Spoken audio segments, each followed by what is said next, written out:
Most people don't want to be around for the end times because they think it'll be like a horror film where believers will spend 3.5 years running from the Antichrist. But if you want to compare the days that are coming to a movie, forget the zombie apocalypse for just a second.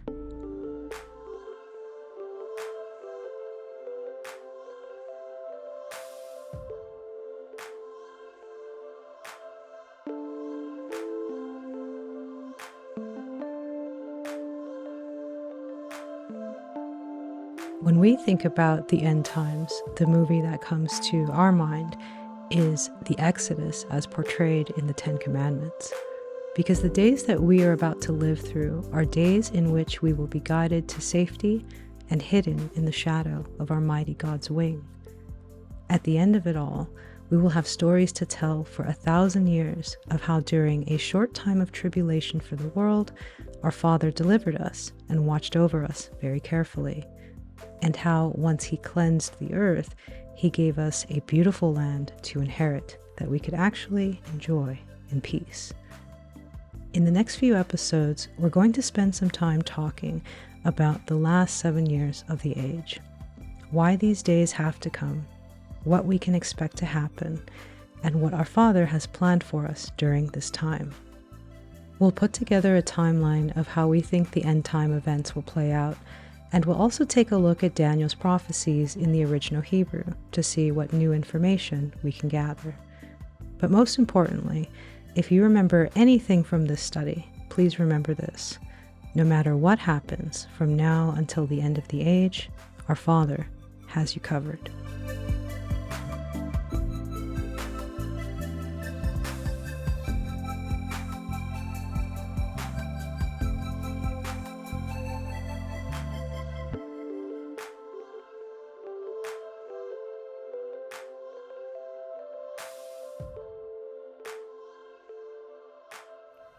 One of the main reasons that we're all waiting for 7 years at the end of the age is because of a prophecy that we read about in the book of Daniel, and that is the prophecy of the 70 weeks.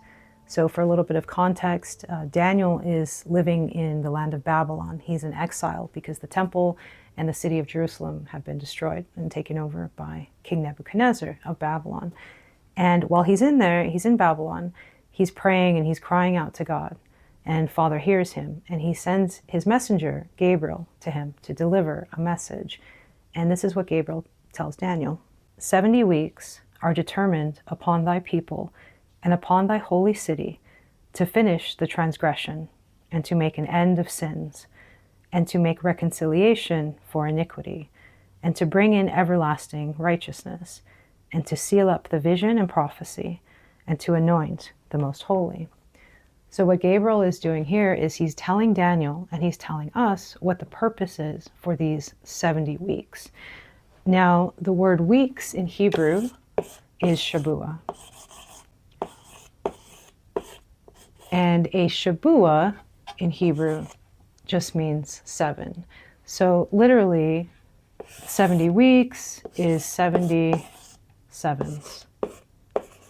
Now, we follow the common interpretation where the sevens are sets of 7 years. So what we're looking at here is 70 times 7 years for a total of 490 years. And as we're going to see very shortly, 483 of these 490 years have already been fulfilled. So that leaves us with just 7 years for the end of the age in the prophecy. We're going to take a look at some of the words in Hebrew that Gabriel uses, because I think it will help us to understand the prophecy a bit better and also give us a better picture of the end times timeline. So one of the things that Gabriel says is the purpose of the 70 weeks is to finish the transgression. So this is the Hebrew word for all. It's the letter Kaf and the letter Lamed. So call. This word means all. Now this letter He is used in Hebrew words to mean to reveal. And when call is revealed, it's finished. Everything is finished. It's brought to a complete end. It's completed. And so this word kala in Hebrew means to finish, to bring to a full end, to complete something. So within the 70 weeks, part of what we're looking for is the completion, the finishing of transgression. The word for transgression is pesha. This is the letter Pe, which is a picture of the mouth. The letter Shin, which is a picture of teeth. And the letter Ayin, which is a picture of the eye. So Pe, Sha, transgression. In Hebrew, the letter Pe and also the word Pe gets used over and over again to mean edge. If you think of a cup, for example, the edge, the outer rim, the mouth of the cup is its Pe, and that's how it's used in the Bible. So what transgression is in Hebrew is it's a picture of tearing something with the edge of your teeth and doing it with full knowledge, doing it knowingly, doing it with your eyes wide open. So transgression, pesha, is a picture of open rebellion towards God. And what we can expect to see in the 70 weeks is the end of open rebellion towards God. It's written that judgment starts at the house of God. And one reason for that is because the house of God is supposed to know better. They know Him, He knows them, and they know His laws and His ways. They just choose not to follow them. So they are in transgression when you knowingly go against Father's will. So this is going to be finished in the 70 weeks. Now that's one huge indication for you, for us, that the 70 weeks is not done yet, because we see plenty of pesha, plenty of open rebellion, transgression towards God in the world. Another one of the purposes of the 70 weeks is to make reconciliation for iniquity. And the Hebrew word for to make reconciliation is kafar. And whether or not you know Hebrew, you probably are familiar with this word already. So this is the kaf, the letter Pe, and the letter Resh, ka-far. Another way of pronouncing this word is Kippur. So if you think of Yom Kippur, it's the Day of Atonement. And that is what Gabriel is actually saying. He's saying that part of the purpose of the 70 weeks is to make atonement for iniquity. Now, what is it that makes atonement for our iniquity? It was Yeshua's crucifixion. He died for us to make atonement. So this is a very important point. Yeshua died on Passover, which is on Aviv 14th. That is the 14th day of the first month in Father's calendar, is when He made kafar for our iniquity.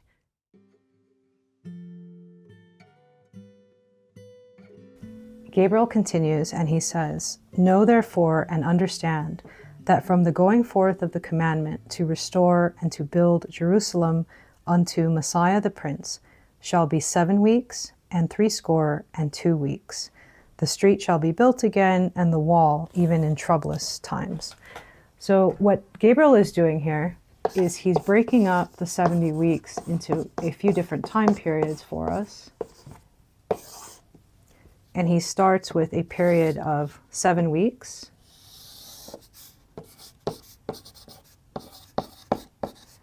Now, a week again is just a period of 7 years. So 7 times 7 is 49. This is 49 years. And then Gabriel says that there's a period of 62 weeks, which to get the number of years, we just do 62 times 7, and that's going to give us 434 years.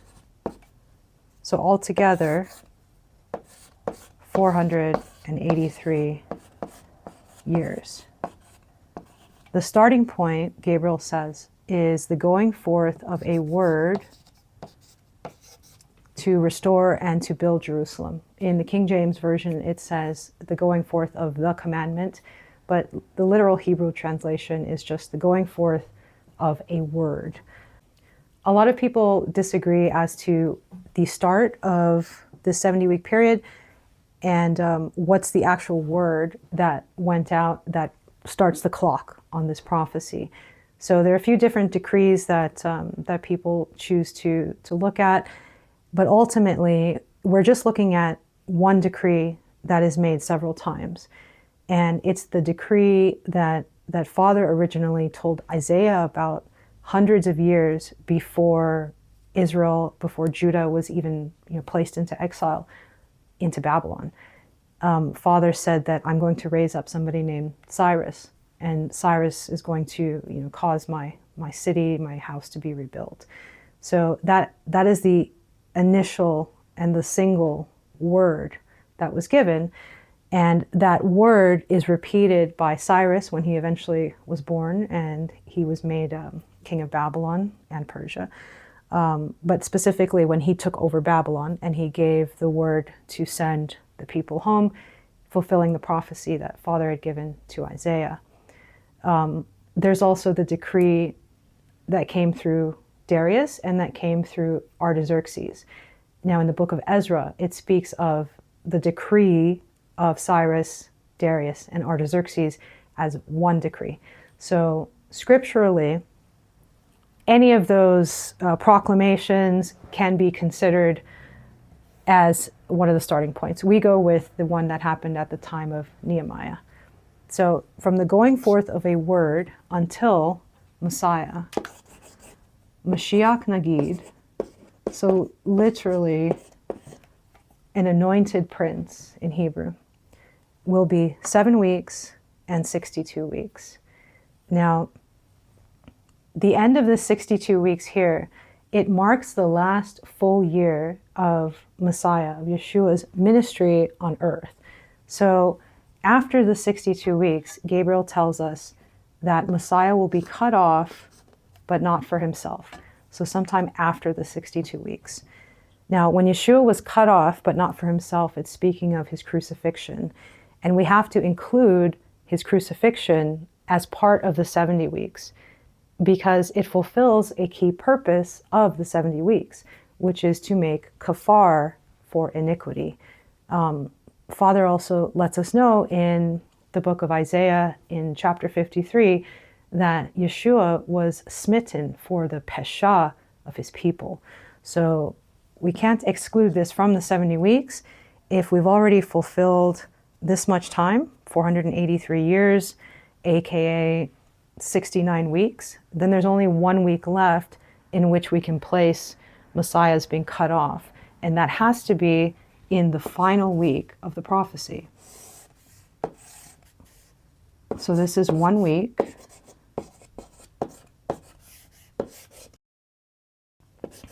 Which is 7 years. And now we have the full picture. So 483 plus 7 years, 490 years, which is 70 weeks. But what's going on here at the end of the 62 weeks, like I said, it's the last full year of Messiah's ministry. When he gets to the first day of this week here, it's a Jubilee.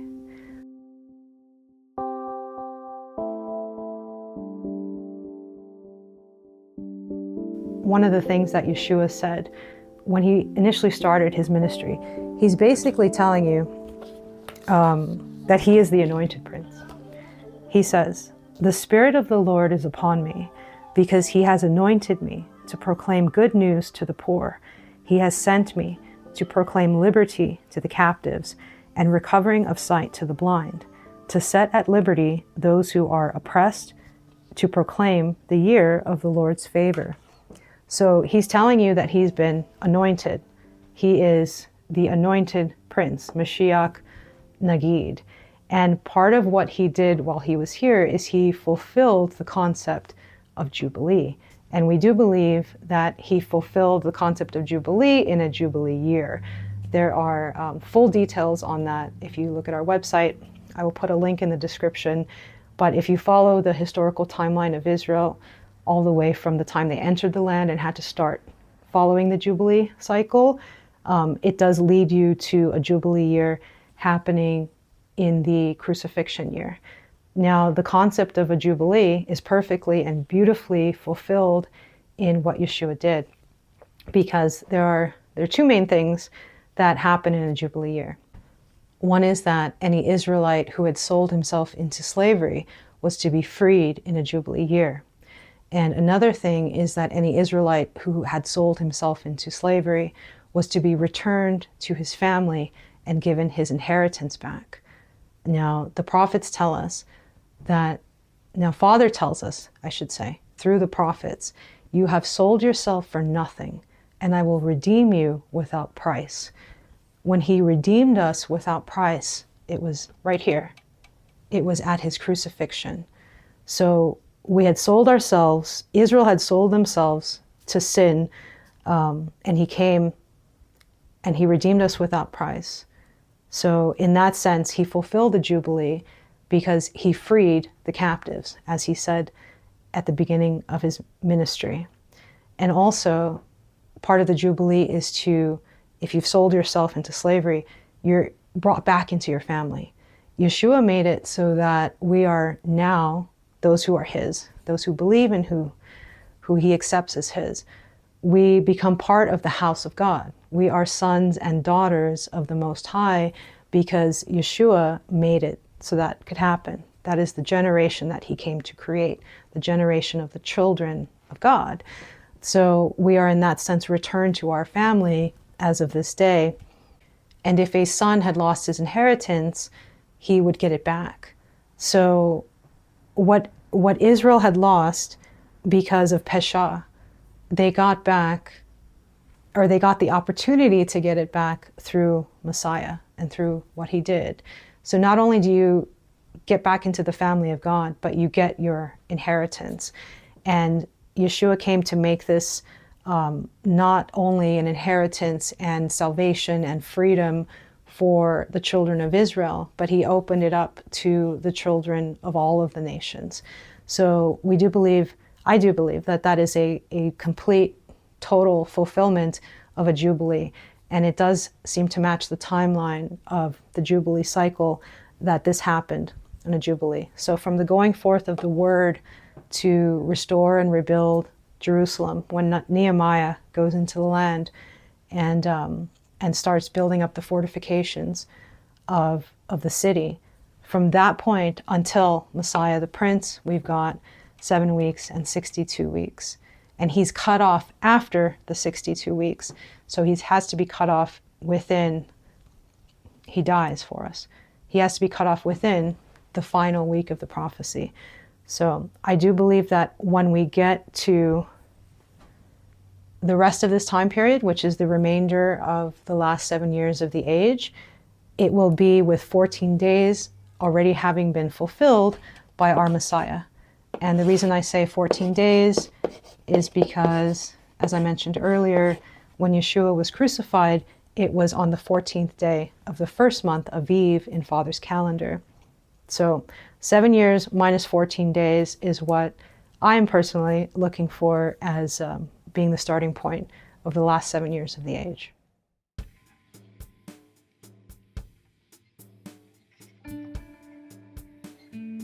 I'm going to zoom in on that final week of Daniel because there's something very interesting that I want to show you. So let's say that this is the tail end or the last part of the 62 weeks. And we know that after the 62 weeks, Messiah is cut off, and that this happens on the 14th day of that first year, let's say. So this period of time here would be 14 days.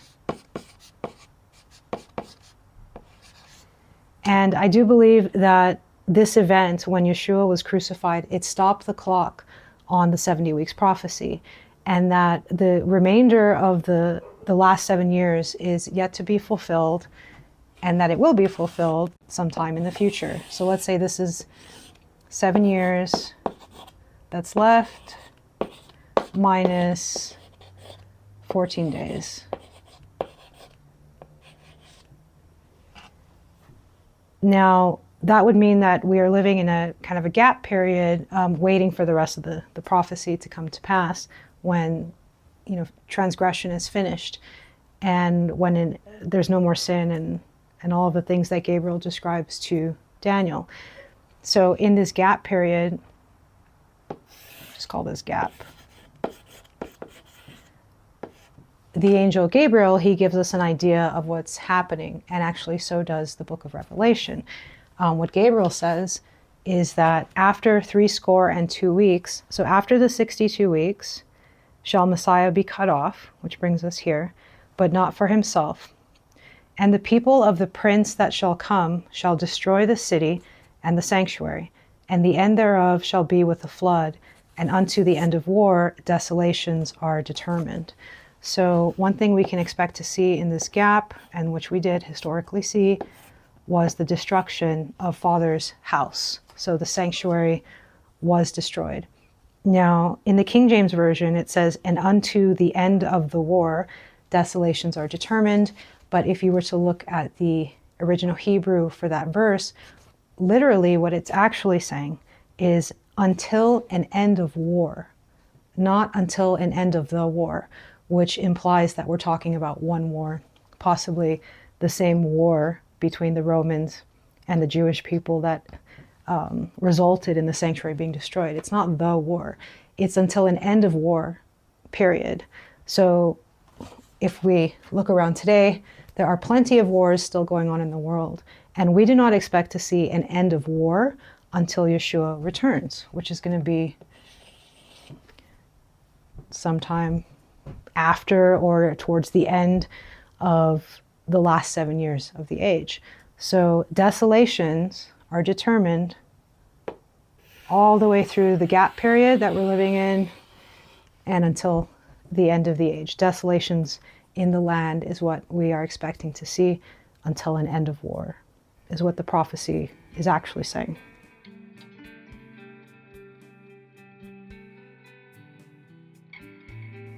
Now, the book of Revelation also gives us some additional insight into this same gap period. The Apostle John, he had a vision of a woman with a crown on her head with 12 stars. And so we believe that he's speaking of Israel and the 12 tribes of Israel. So the woman in the vision is Israel. The woman has a man-child, which we believe is Yeshua. And the man-child is caught up to heaven and to God and to his throne. And so that puts us now just a few days into this gap period. So after Yeshua is crucified, he's caught up to his throne. He's resurrected, or that could be speaking of the ascension that came 40 days later. But we're definitely in the gap period. And then what John says is that the woman who had given birth to the man-child who was to rule the nations, she flees into the wilderness. And what we see as a result of the sanctuary being destroyed, the Romans coming in, destroying Father's house, and also destroying the city of Jerusalem, is that the remnant of Israel that was in the land had to then flee. So the house of Judah was the remnant in the land at that time, and Judah ended up fleeing to all nations of the earth and joining the rest of the lost tribes who were already kicked off of Father's land hundreds of years before. Judah is now part of the 12 tribes of Israel who are now among the nations. So Israel flees as part of this gap period. Now, when the clock resumes on this 7 years, what John describes is that the woman is fed for 1260 days. And then he talks about another period of time right after that where the woman is fed for time, times, and half a time. If you've seen our video on Father's Calendar, or if you've read any of our materials, then you know we go with a 364-day year as being the basis for Father's Calendar. And in Father's Calendar, 1260 days is actually 14 days short of 3.5 years. So this time period here is 3.5 years. In the book of Daniel, the word time is equated with a year. So, for example, when Father made Nebuchadnezzar go insane for 7 years, in the Hebrew it's written that 7 times passed over him. So a time is a year. Time, times, and half a time is 3.5 years. Now 3.5 years in Father's calendar is 1274 days. Not 1260 days.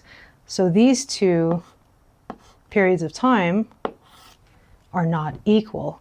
So therefore, that leads me to believe that the Apostle John is talking about two different periods of time.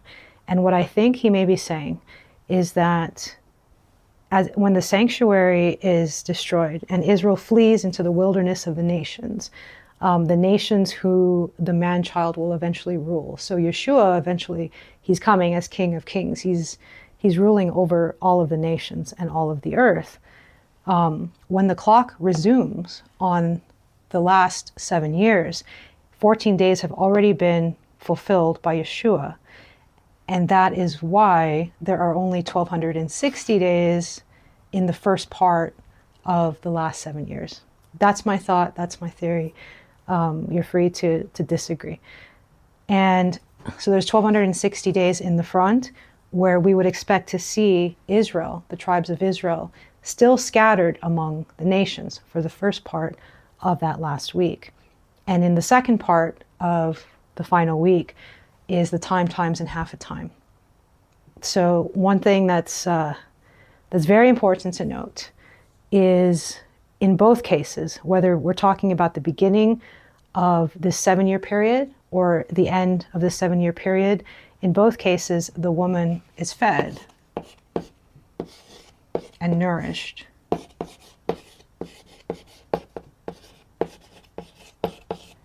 This is Father taking care of those who are his. He promised to Israel that even though we would be scattered among all the nations of the earth, he would be a sanctuary to us wherever we go, in whatever nations we reside. So even though at this point we're still, going to be among the nations, he's going to take care of us. He's going to feed us and he will nourish us.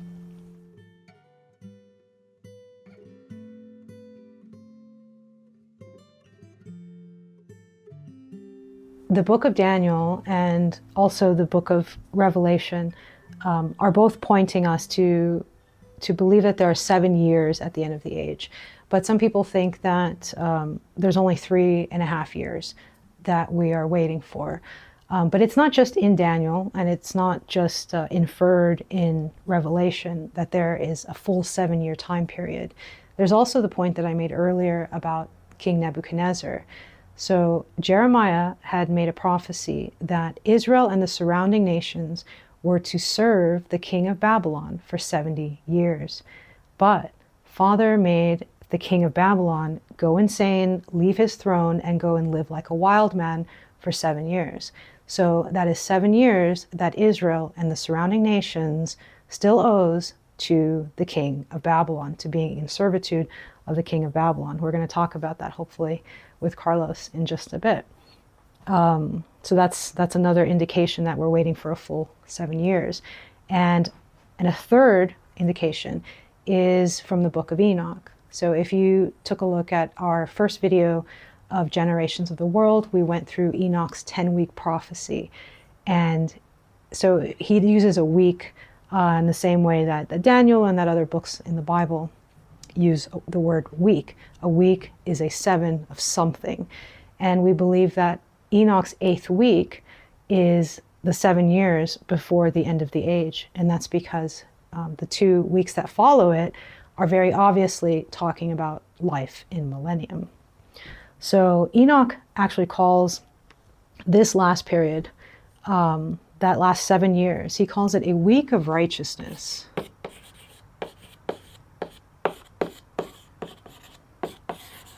A week of righteousness. Now, I don't think I've ever heard anybody besides Enoch talk about the end of the age as a time of righteousness.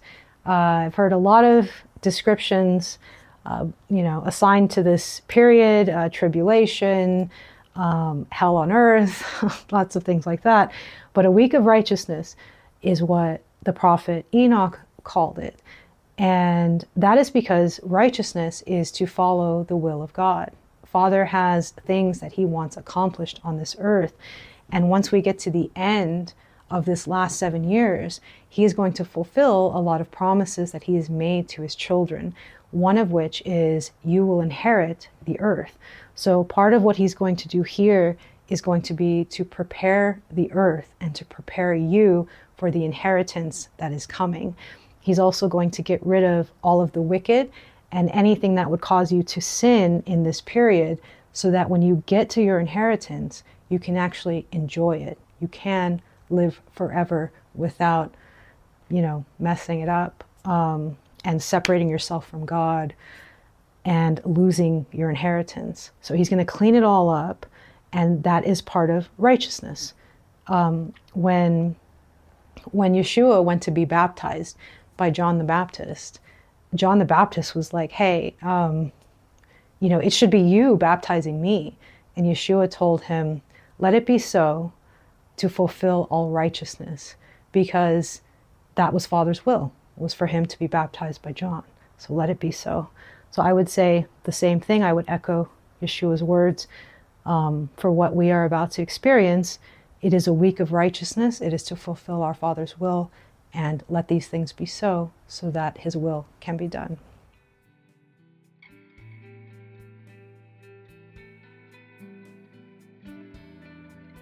Getting back to Gabriel's words to Daniel, he says that, and he shall confirm the covenant with many for 1 week. A literal translation from the Hebrew to English of what the Bible actually says is, he will cause to prevail a covenant for many, week 1. So a couple of subtle differences there, but I do think that they're important to understanding the timeline. So he will cause to prevail. The he that we're speaking about here is the prince of the people who destroyed the sanctuary. So in some sense, the Antichrist who is coming is considered a prince of the Roman Empire. Maybe we'll ask Carlos about that, what he thinks about that when we sit down together to discuss this.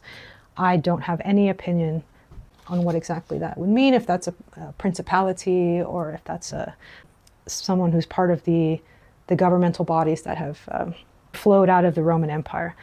But I do have strong opinions on other parts of this verse. So the first one is, he will cause to prevail.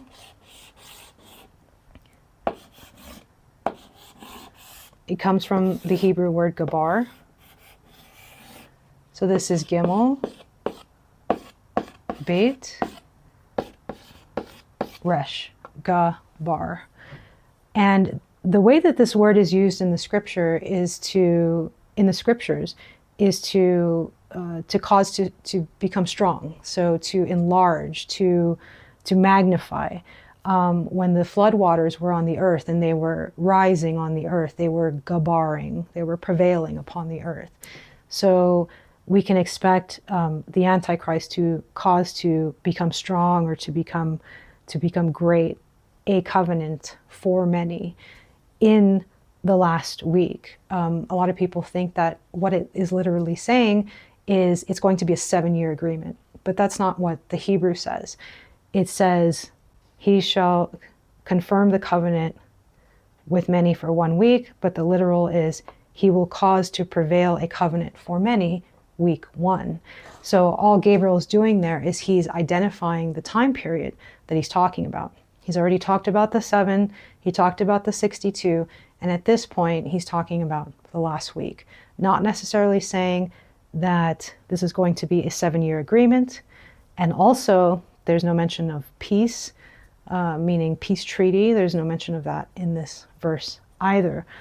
Now, if you think about it, anyone who is part of a parliament or part of a Congress, their job is to cause to prevail agreements and laws.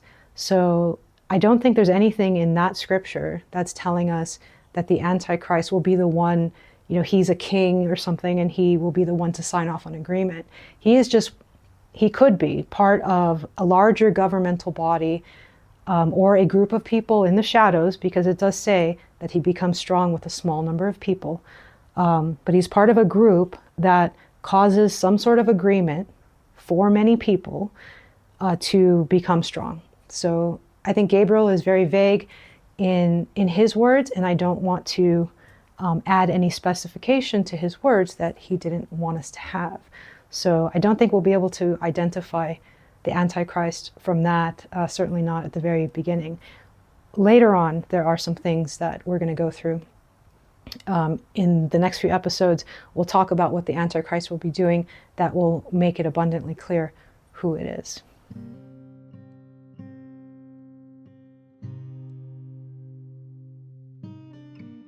Gabriel says next, "And in the midst of the week, he shall cause the sacrifice and the oblation to cease."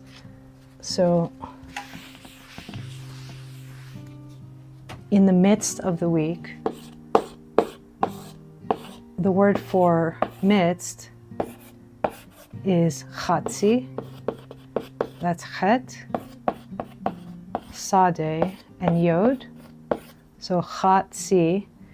Now, I think what most people think when they hear that verse is that when you say in the midst of the week, or in some translations it literally says in the middle of the week, they assume that we're talking about the dead center of the week. So 3.5 on this side and 3.5 on that side. But by the Hebrew and the way this word chatzi is used in the scriptures, elsewhere in the Bible, it doesn't mean a perfectly even split. What it does mean is it's something that has been divided into 2 parts. Not necessarily even, but into 2 parts. One example for that is the half-tribe of Manasseh. So there was a half-tribe of Manasseh on one side of the Jordan River, and there was a half-tribe on the other side. And they didn't have equal populations, neither did they have equal portions of land. It was a split, it was a dividing. So it could be split over here, or it could be split over here, and that would still qualify as a chatzi.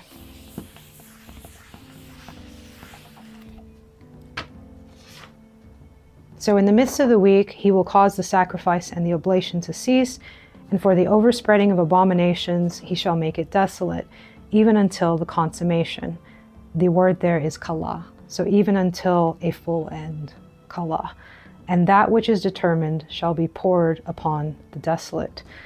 The thing that is determined, that's going to be poured upon the desolate, is Father's wrath. And one very important thing to note is that his wrath is not poured on us. It is poured on the desolation. It is poured on the desolate, meaning those who are already destroyed through transgression, not on his children. So if you forget everything that I've put on the board today, absolutely fine. But just remember that Father will take care of you through the entire period that is to come. We're going to talk next about that abomination of desolation, what it is and what it's not.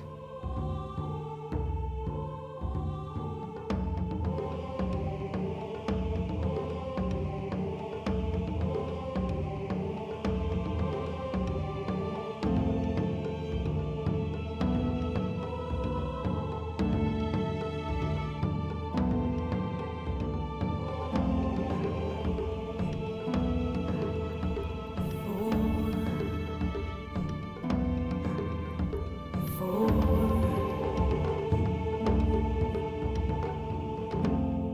sun goes down from east to west,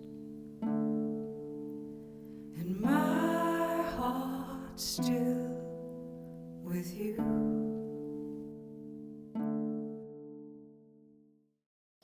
Let his walls be built in righteousness. Let his people walk the land.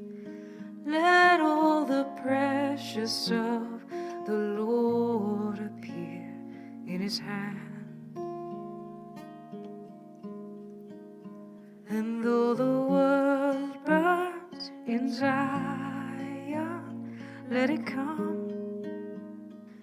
For you are greatly loved and alive when it's done. Let a house be built in righteousness when he dwells among all men. Make it a praise among the nations once again. My God does not sleep.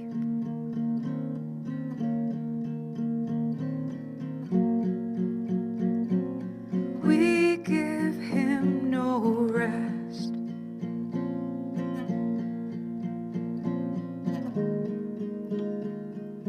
Till this house is raised.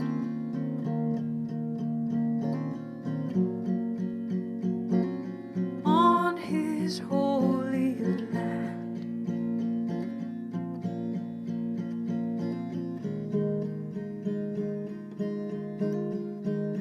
Until his praise come from Zion once again. For you are greatly loved and the light of men.